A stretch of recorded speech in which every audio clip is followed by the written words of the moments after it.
This Sunday's readings sometimes receive the name Storm Sunday. So this is Storm Sunday. We haven't had a storm outside, thank goodness, today. But it's Storm Sunday as we reflect upon those storms that had come into the life of the apostles and even into the early church, and the storms within our own life. That incident from the gospel today is a significant one, where Jesus and the apostles are out. It's probably nighttime, and Jesus is sound asleep in the midst of this terrific squall that comes up. And these experienced fishermen are even frightened and terrified. And they say, "Lord, wake up." And Jesus wakes up. And he challenges the wind and says to be quiet. And the sea becomes calm. But he also turns to the apostles. And he said, "Why are you terrified? Why are you so afraid? Do you still not have faith?" One of the reasons that this particular incident is included in the Gospels is that at the time when the Gospel of Mark was put together, the church was in the midst of a persecution. And in those days in the church, and even to our own time, the boat is seen as an image of the church itself. And the church in the persecution at that time was being tossed about. There was a great persecution from Nero and the other Romans during that time. And so there were times when the people were saying, "Where are you, Lord? What's happening? We're about to perish. We're being persecuted. We're being martyred. Wake up." And that was the experience of Job that we had in the first reading today. Where Job, and with all his troubles and difficulties, he begins to question God. Not in the sense of denying God, but saying, "God, why aren't you acting like God? Why aren't you acting the way I think you should act?" And that's when God comes back and says to Job, "Who are you to tell me how to act?" Basically, that's what he's saying. I was the one who made the whole universe. I was the one who set the limits of the sea. And yet you think you know more than I do? And Job is just humbled and accepts it. But there's moments in which we experience the storms of life as well. Those storms can come and they can buffet our lives. They buffet who we are and what we are about. And sometimes those storms are just kind of struggles and challenges that we experience within our own minds and hearts. The struggles with our own weaknesses, with our own sin. Sometimes the storms are ones that come from the outside. And maybe it's because of some injustice or some wrong or some misunderstanding. Or maybe it's because of some illness or suffering or even the loss of someone in death. And those are the storms that come into our life. Most of the time our life is calm. But when the storms come, we feel tossed about. And sometimes we can feel that Jesus is asleep on the cushion in the stern of the boat. And we want to say, "Wake up, Lord. Wake up." And Jesus says, "Why are you afraid? Why are you afraid? I am with you. Have trust in me." It's not always easy to have trust. It's not always easy to have that faith. But it is so very important. Because one thing that God has promised is that evil will never have the final say, the final word.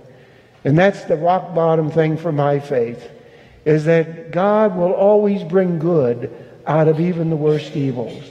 Out of the storms that can come into our life, God can bring good. God can make something new and bring better things about. But it is that challenge to have faith in the midst of those times, and to realize that we put our trust in God and in His providence and His eternal love. For God says, evil, even death itself, does not have the final say. Only life has the final say. Only good has the final say. Only love will last forever. On this Storm Sunday, we can also reflect upon the fact that Pope Francis is causing his own little storm these days. I'm sure if you've watched the news at all, you've known about his new encyclical. Has to do not just with environment or climate change, as some of the news people are talking, but rather it's one about all of creation and the wonderful gift of creation and how we can truly live as members of this community of nations and of peoples. It's one that challenges us. It's not one that's going to be universally popular, as you can even pick up from the news so far. And, there's lots of little sound bites that have been out there with regard to this encyclical. And interestingly enough, but I wonder sometimes if these news commentators have really read the whole thing. And to be honest with you, I doubt it. And I'll be honest, I haven't read the whole thing either. It's about 180 pages long, so I haven't read it in the last 3 days. But until you read the whole thing, you really can't just take little pieces of it. But our media deals with sound bites. And I think it's important, though, for us to maybe give the Holy Father a little bit more credit than just what's given in the sound bites. And that we kind of take a look at the whole thing.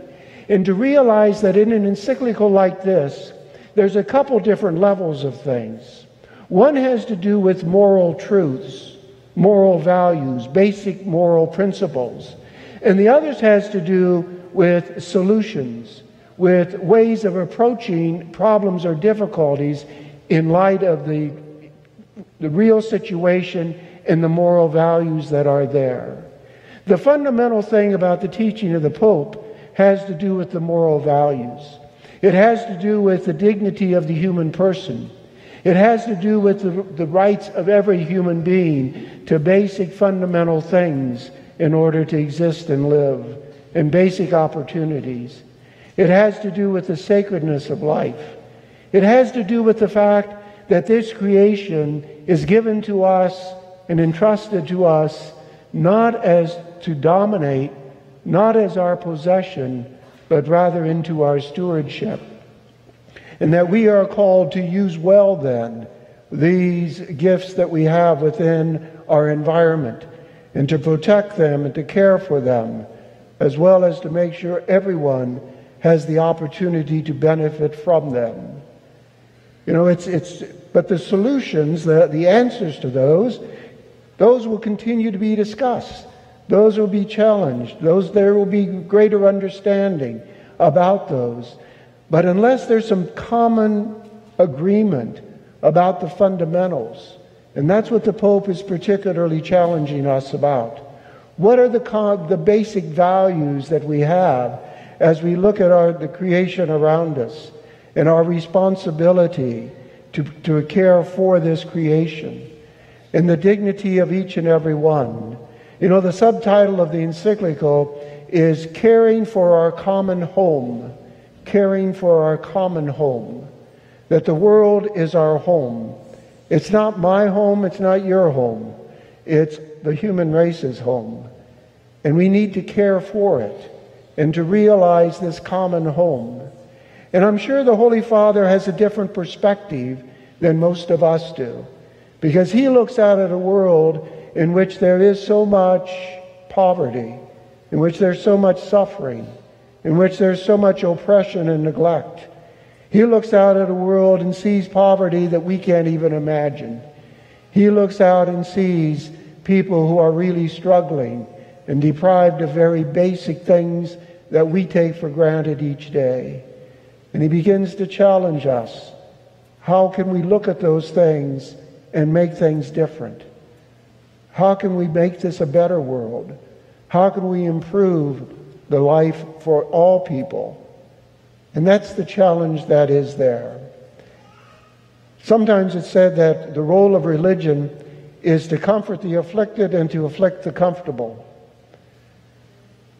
It's not an easy little saying, is it? Particularly when I'm the comfortable one. But I think the Pope buys into that saying pretty well. That he wants to comfort the afflicted, but to challenge the comfortable, to challenge those who have so much to rethink, to re-examine our values, to put on perhaps a different attitude of life and how we can work towards the common good of all, and particularly for those who are so marginalized, who are oppressed, who have so little. Challenging, yes. Uncomfortable, yes. But necessary, yes. I think the Pope is really calling us to, in some way, continue what St. Paul mentions in the second reading this evening, where he said, because of Jesus, you are a new creation. You are a different person when you put on the mind and the heart of Christ Jesus. And the continual challenge of our life is to put on the mind and the heart of Christ Jesus, to become that new person in Him. There's going to be a lot about this encyclical in the ensuing weeks. One of the things I think we need to do here in the parish is to have some forum opportunity for people who are interested to come together in order to read that, to talk about it, to discuss it, to think about those basic principles, but also about what are solutions, what are ways in which we can live and care for this common home that we have.